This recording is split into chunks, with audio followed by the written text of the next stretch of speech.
Les maladies hydriques sont les maladies dues à la mauvaise hygiène de l'eau et le mauvais approvisionnement en eau potable. La plupart de ces maladies sont des maladies diarrhéiques. Donc, ils se manifestent souvent par des diarrhées, peuvent être liquides, peuvent être également associées au sang ou à la glaire. Comme maladie de l'eau, nous pouvons rencontrer le choléra. On peut rencontrer également la fièvre typhoïde et la shigellose également. Ce sont des maladies liées à l'eau. Lorsque il y a un cas dans la collectivité, le fait qu'il y ait une promiscuité, et en utilisant le même type d'eau, et les gens peuvent se faire contaminer. Quand on a des inondations, on sait que les gens sont vraiment dans l'eau. L'utilisation de l'eau qui n'est pas stérilisée. Et si les gens font également leur matière fécale dans cette eau-là, ils tiennent la bouche, ils se saluent entre eux, utilisent cette eau, eux également pour nettoyer les instruments de cuisine ou autres, peuvent se développer en épidémie.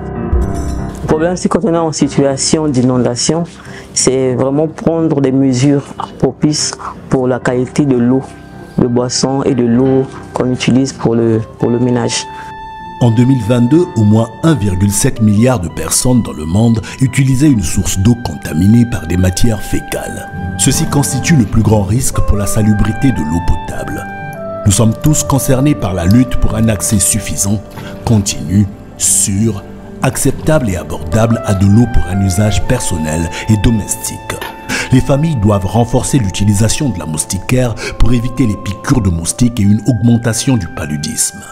Lorsqu'il est difficile de se procurer de l'eau, bien des gens décident que le lavage des mains n'est pas une priorité. Pourtant, les mains sales augmentent le risque de diarrhée et d'autres maladies qui tuent. L'eau des inondations est impropre à la baignade. Elle nous expose aux noyades et des risques de maladies de la peau. Pour ces gens qui sont bloqués, continuent à vivre dans l'eau, il leur faut de l'eau potable. Ce qui est indispensable pour eux, il leur faut de l'eau potable pour boire, pour laver leurs ustensiles de cuisine. C'est impératif pour eux pour éviter qu'il y ait apparition des épidémies ou des maladies hydriques. 75 ans au service des communautés, l'OMS a 75 ans au service de ses communautés.